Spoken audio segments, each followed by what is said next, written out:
오늘 아침 뉴스 연구소. 오늘 아침 뉴스의 맥을 짚어드리는 시간 뉴스 연구소. 오늘도 두 분의 연구위원 함께합니다. CBS 김광일 기자, 뉴스톱 김준일 대표, 어서 오십시오. 안녕하세요. 첫 번째 뉴스 어디로 갈까요? 소통도 멈추나. 도어 스태핑 중단 얘기죠. 네, 그러니까 매일 출근길에 기자들 질문 받고 답하던 그 약식 기자회견이었는데 잠정 중단됐습니다. 2달 동안 이었거든요. 네. 어제부로 멈췄고요. 명분은 코로나19 확산이었습니다. 그러니까 용산 대통령실에 출입 기자가 한 140명 정도, 한 139명이 들어가거든요. 그중에 지금 어제까지 최근에 11명이 확진됐답니다. 네, 그래서 참모들이 이거 당분간 안 하시는 게 좋습니다라고 건의를 했고, 윤 대통령이 그래라고 하면서 중단이 결정됐다고 합니다. 네네. 아울러서 또 대통령 공개 행사는 대부분 이제 풀 취재라고 해갖고 기자들 몇 명만 들어가서 그걸 다른 출입 기자들이랑 공유해서 기사를 쓰는 방식으로 일부 취재가 그렇게 이루어져 왔거든요. 근데 이것도 가급적 최소화하고 대변인 브리핑도 앞으로는 좀 서면으로 그냥 이제 보도자료로 대체하겠다고 공지가 돼서 어제 기자들이 항의하고 좀 소동이 있었습니다. 그래요. 이런 게 아무튼 명분은 지금 코로나19인데 정치권에서는 대통령 지지율 떨어지니까 국민과의 소통 피하려는 거 아니냐 이런 해석이 나왔고요. 최근에 과거 민변들이 출신들이 도배했다 아니면 전 정권 장관들 중에 훌륭한 사람 있냐라고 대통령이 발언하면서 사고를 좀 치기도 했었는데 이런 상황들 피하려고 핑계대는 거다라는 야당의 비판도 있었습니다. 다만 대통령실에서는 오해다, 우리 그러려는 거 아니다, 코로나 상황이 안정되면 다시 이 도어 스태핑 재개할 거다라고 해명을 했습니다. 예. 11명의 기자가 코로나 확진됐으면 이게 지금 심각한 상황인 건 맞네요. 다만 기자들이 소수 대표단 꾸려서 코로나 검사 받고 마스크 쓰고 그렇게라도 좀 진행하시죠라고 제안은 했었다면서요. 네, 그런 것들이 근데 이제 지금까지로는 거부된 상황입니다. 그런 걸로 봐서는 코로나도 코로나지만 조금 이 도어 스태핑 리스크를 줄이려는 것도 겸사겸사 있는 게 아닌가 그런 생각도 드네요. 그렇죠. 야당에서는 어저께 우상호 비대위원장은 말도 안 되는 소리다, 코로나 핑계를 댄 거가 말도 안 되는 소리다 얘기를 했고, 신현영 민주당 대변인도 과학 방역하겠다면서 코로나19가 핑계인지 합리적인 사유인지 모르겠다 이런 얘기를 했어요. 그러니까 쉽게 얘기를 하면은 이 용산 대통령실 청사는 굉장히 넓은 공간이잖아요. 이게 좁은 공간이 아닌데 사실 이런 데서는 마스크 끼고 있으면은 전파가 거의 안 된다라는 게 과학적인 그동안의 결과였거든요. 근데 이거를 가지고 과학 방역한다면서 이런 식으로 핑계대는 게 맞냐라는 게 이제 야당의 주장입니다. 그래서 어찌 됐든 각자 이제 청취자분들은 판단을 하시겠지만은 이거는 도어 스태핑이 국정 운영에 부담이 돼서 중단했다라는 시각도 굉장히 많은 건 사실이에요. 그래서 사실 용산 이전 자체가 하나는 청와대 국민 개방하겠다, 그리고 언론과의 소통 늘리겠다는 명분이었거든요. 그 명분 중에 하나를 지금 중단할 정도로 어떻게 보면은 국정 운영 지지도가 낮아진 것에 대해서 부담을 많이 느꼈다라고 볼 수가 있는 것 같고요. 지금 전체적으로 보면은 이 대통령실이나 윤석열 대통령이 언론에 대한 좀 불만 이런 것들이 상당히 많이 지금 노출이 됐죠. 예를 들면은 박순애 장관 임명을 할 때 언론과 야당 공격받느라고 고생했다, 이런 거를 아예 공개적으로 다 보는 데서 얘기를 한다든지 그런 거는 하더라도 뒤에서 또 식사하면서 밥 먹으면서 고생했어 이렇게 하는 건데, 이거를 다 보란 듯이 했고요. 전 정권에 지명된 장관 중에 이렇게 훌륭한 사람 있냐라고 하면서 약간 성내듯이 언론에 얘기를 한 거, 이런 것들이 전체적으로 언론이 좀 적대적이다 이렇게 보는 건데, 최근에 미디어 오늘에서 윤석열 시대 60의 조중동이 심상치 않다 이런 기사를 냈어요. 조중동이 심상치 않다? 무슨 말이에요? 미디어 오늘이 5월 9일부터 7월 8일까지 60일 동안 윤석열이라는 단어가 포함된 조선중앙동아의 사설을 다 분석을 했는데 정면으로 비판을 한 게 동아일보 35건, 중앙일보, 조선일보 각 10건씩 굉장히 이 정권 초반치고는 굉장히 많다. 이게 무슨 얘기냐면 전체적으로 보면 보수 언론까지 이렇게 한마디로 막 때리고 있는 게 너무 아프고 언론하고의 거리를 좀 두려는 거 아니냐 이런 거고요. 그런 이제 기조가 대통령실에도 있는 거 아니냐 이런 얘기들이 나옵니다. 그래서 어저께 상징적인 게 추경호 부총리한테 업무 보고 받았거든요. 경제부총리. 일반적으로 이렇게 업무 보고 받으면은 풀 기자들한테 공개를 해요. 그런데 이게 이제 허례허식이다. 약간 이런 식의 대통령이 얘기를 하면서 독대 보고 형식으로 받았거든요. 이런 것 자체가 어떻게 보면은 언론에 그냥 필요한 정보만 우리가 제공할 테니 너희들은 받아 써라 이런 식으로 이제 해석이 될 수가 있으니까 언론에서 이제 어제 좀 반발도 있었고 이런 이제 모양새입니다. 네. 그래서 제가 지난번에 한번 뭐죠? 나토 정상회의 비컷 공개 논란에서도 한번 말씀드렸는데 이게 대언론 홍보뿐만 아니라 전체적으로 문제가 많아요. 지금 예를 들면 이런 겁니다. 지금 페이스북 페이지 대한민국 대통령실 페이스북 페이지가 2개가 있어요. 왜 2개가 있는지도 모르겠는데 팔로워 수가 하나는 1919명이고요. 지금 하나는 680명입니다. 정부 출범이 2달 됐는데. 아니, 그러니까 왜 2개인 건지에 대해서는 대통령실의 해명은 없어요? 예, 모르겠습니다. 2개 다 오피셜이에요? 예, 2개 다 오피셜이고 왜 2개인지도 모르겠고 1000명, 600명이에요.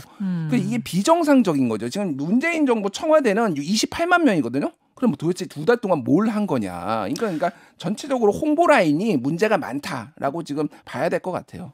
홍보 참모들의 어떤 지금 부실함 이런 네. 게 좀 드러나고 있다는 말씀. 네.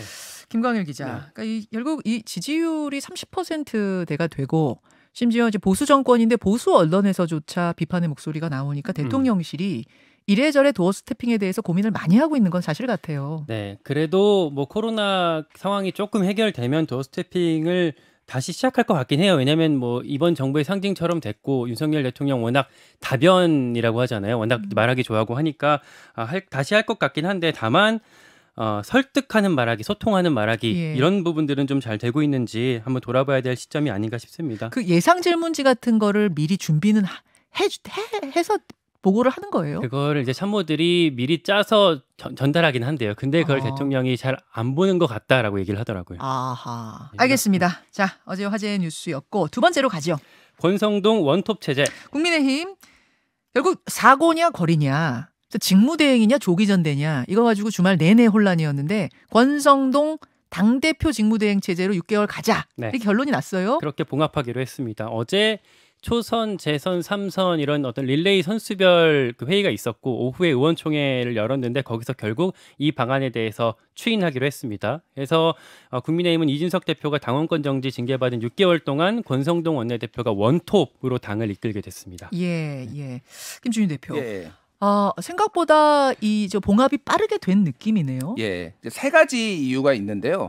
첫 번째는 이 권성동 원내대표 안이 일종의 중재안이었어요. 그러니까 이준석 대표는 징계도 못 받아들이겠다. 예. 이쪽 친윤계에서는 아예 사퇴해라. 네. 그런데 여기에서는 징계는 받아들이고 6개월 뒤에 돌아와라라고 하면 이건 일종의 중재안이니까 이제 받아들일 수가 양쪽에서 어찌됐든 받아들일 수가 있었던 거고 두 번째는 지금 당내에서는 이 지지율 떨어지고 있는데 뭐가 됐든 또 전당대회 열고 그러면 아니면 이준석 대표가 막 들이받고 그러면은 지지율 더 떨어진다. 일단은 그냥 권성동 중심으로 가자라는 게 좀 컨센서스가 쫙 있었다. 지지율이 지금 이 모양인데 뭐 여기서 또 사고냐 거리냐 이래라 저래라 싸우고 혼란스러운 모습 안 된다라는 것에 대해서 다 동의가 됐다. 대체적으로 동의가 됐다. 물론 어저께 이제 의원총회라든지 아니면은 초선 재선 모임에서는 이준석 대표 당장 사퇴해야 된다. 뭐 박수영 의원이라든지 언론 보도에 따르면은 이렇게 나왔어요. 그렇긴 한데 그건 약간 소수 목소리였고 전체적으로 그랬다라는 거고 세 번째는 권성동이라서 그렇습니다. 이게 무슨 얘기냐면은 권성동 원내대표의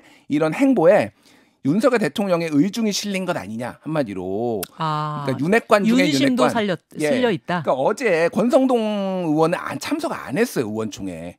그런 거는 그래서 뭐 반론을 제기한다 이런 게 전혀 없었다라고 본다라면 사실상 윤 대통령의 마음이 실린 거라고 당 안에서는 보는 분들이 많아요. 장제원 의원도 어제 참석 안 했다. 그러니까 장제원 의원이 참석을 안 했습니다. 장제원 의원 얘기하신 거죠?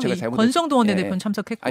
죄송합니다. 그래서 이제 그런 것들로 봤을 때 이게 조기에 이 혼란은 수습이 될 것이라고 보이는데 지금 이준석 대표는 어제 당원 가입하기 좋은 날에서 SNS에 올렸어요. 이거는 결국은 지금 자신을 지지하는 당원들을 많이 모아서 여론전을 하겠다라는 건데 문제는 경찰 기소입니다. 이게 왜냐면은 이준석 대표의 생존이 걸린 문제인데 윤리위원회 당규가 어떻게 돼 있냐면은요. 제 22조에 보면은 이런 성범죄 아니면 뭐 살인 강도 이런 강력 범죄와 관련해서는 기소만 돼도 당내 경선에 나오지 못하고 당협위원장 직무도 중지되기로 되는 걸로 돼 있어요. 지금. 재판 결과와 상관없이 기소만 돼도 제 22조에 따르면은 그럼 이게 성범죄잖아요. 경찰이 만약에 이준석 대표 기소하면은 총선 못 나옵니다. 못 나올 가능성이 매우 높아요. 그러니까 지금 이준석 대표 측은 그런 것까지 다 보고 경찰이 기소를 할 것이냐. 근데 이게 공소시효가 있는데 네. 이게 2013년에 벌어진 거잖아요. 근데 그 김성진 대표 측의 김소연 변호사는 2016년까지 접대를 했다라는 거고 이게 공소시효가 알선수재죄를 걸면은 7년이거든요. 그러면 가까스로 걸려요 지금 이게. 그래서 이게 사실상 뭐 요 최근에 윗선 논란도 있고 그러잖아요. 네. 이 이준석 날리려고 지금 윤핵관들이 움직이는 거 아니냐. 이준석 대표 측은 그렇게 보고 있습니다. 네. 그러니까 이것까지 지금 포함해서 지금 다각도로 어떻게 대응할지를 모색을 하고 있다. 지금 예. 잔행이 길어지는 이유가 거기에 일단 이런 얘기가 나오고 있어요. 그러니까 당의 방향, 그러니까 당 의원총회를 통한 방향은 정해졌는데 이준석 대표가 거기에 대해 어떻게 반응하느냐는 남아 있는 거네요. 근데 어제 이준석 대표가 이게 결정 난 이후에 페이스북에 글을 하나 올렸어요. 뭐 당원 가입하기 좋은 날 이렇게 뭐 내용 자체는 사실 별 내용은 없는데 아마도 본인이 당장 사퇴할 의지가 없다라는 뜻을 슬쩍 내비친 게 아닌가 싶습니다. 그리고 많이 지지해달라 뭐 이런 뜻으로도 좀 들리고요. 네, 그런 뜻이었고 말씀하신 거에 한 가지 좀 보태자면 어제도 좀 얘기를 했지만 당권 주자들 지금 대부분이 사실 이 권성동 직무대행 자체에 조금 지금 이렇게 동의하는 방향으로 가고 있는 거거든요. 왜냐하면 각자 그 주자들이 지금은 당장 그 전당대회에 뛰어들 수 없고 한 1년 정도 시간을 벌 수가 있어서 그런 흐름으로 같이 동의가 돼서 가는 것 같고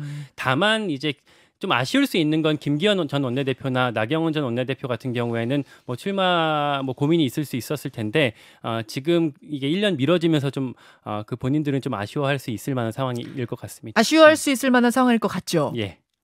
그래서 잠시 후에 나경원 전 원내대표 인터뷰를 준비했습니다. 이 상황을 나 전 원내대표는 어떻게 받아들일지 직접 확인해보죠. 네. 그 다음으로 갑니다. 2달 만에 인선 시작. 2달 만에 인선 시작. 이거 검찰총장 얘기군요. 네, 법무부가 검찰총장 후보추천위원회 드디어 구성했습니다.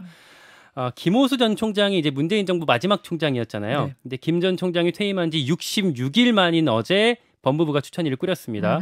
위원이 9명이고요. 위원장이 김진태 전 검찰총장, 이분이 이제 박근혜 정부 시절에 총장을 했던 분이거든요. 그 강원지사 말고요. 네네. 김진태 전 의원 말고요. 동명이인입니다. 네. 10년 전에 최동욱 전 총장 취임하기 전에 이제 그 넉 달 동안 총장 직무대리를 되게 맞아요. 길게 했던 사람이었습니다.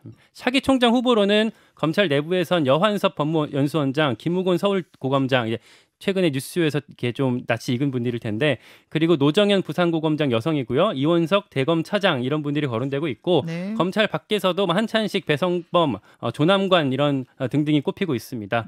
배성범, 노정현 고검장 같은 경우에는 인사검증이 뭐 벌써 시작됐다 이런 얘기도 나오고 있고요. 네. 앞으로 절차는 법무부가 다음 주 화요일까지 후보 추천 받아서 추천위에 심사 대상자를 올리고, 추천위가 3명을 법무부에 올리면 한동훈 장관이 1명 찝어서 대통령한테 제청하고 대통령이 최종 임명하는데 한 달 정도 소요될 걸로 보입니다. 자, 김준일 대표 예. 주목해볼 부분은요. 왜 지금이냐? 지금 66일 만에 이제 시작했거든요. 네. 보통 2달 걸립니다.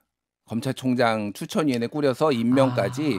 지금 7월 11일이잖아요. 네. 2달이면은 9월 11일이에요. 그러네요. 자, 검경 수사권 조정해가지고 검찰의 수사권이 경찰로 넘어가는 게 9월 10일이에요. 그러니까 그렇게 해석을 하시는 분들이 많아요. 네. 그러니까 사실상 그때까지는 한동훈 체제. 법무부 장관이자 검찰총장 역할까지 같이 하는 거 아니냐. 그런 거를 위해서 검찰 수사 내기 위해서 단일 체제를 유지하기 위해서 이렇게 한 거 아니냐 이런 얘기들이 나오고 있고, 지금 한동훈 장관이 어쨌든 4번을 냈어요, 인사를 지금. 네. 크고 작은 거를, 검찰 인사를. 사실상 오는 총장은 뭐 식물총장이다, 아니면은 약간 권한이 약한 총장이다, 이렇게 될 수밖에 없고, 그렇다라고 본다면 한동훈 장관하고 잘 맞을 수 있는 사람, 화합형이 올 수밖에 없다, 이런 얘기들이 나오고 있습니다. 여기까지 뉴스연구소 두 분 수고하셨습니다. 고맙습니다. 김현정의 뉴스쇼는 시청자 여러분의 참여를 기다립니다. 구독과 좋아요, 댓글 잊지 않으셨죠? 알림 설정을 해두시면 평일 아침 7시 20분 실시간 라이브도 참여하실 수 있습니다.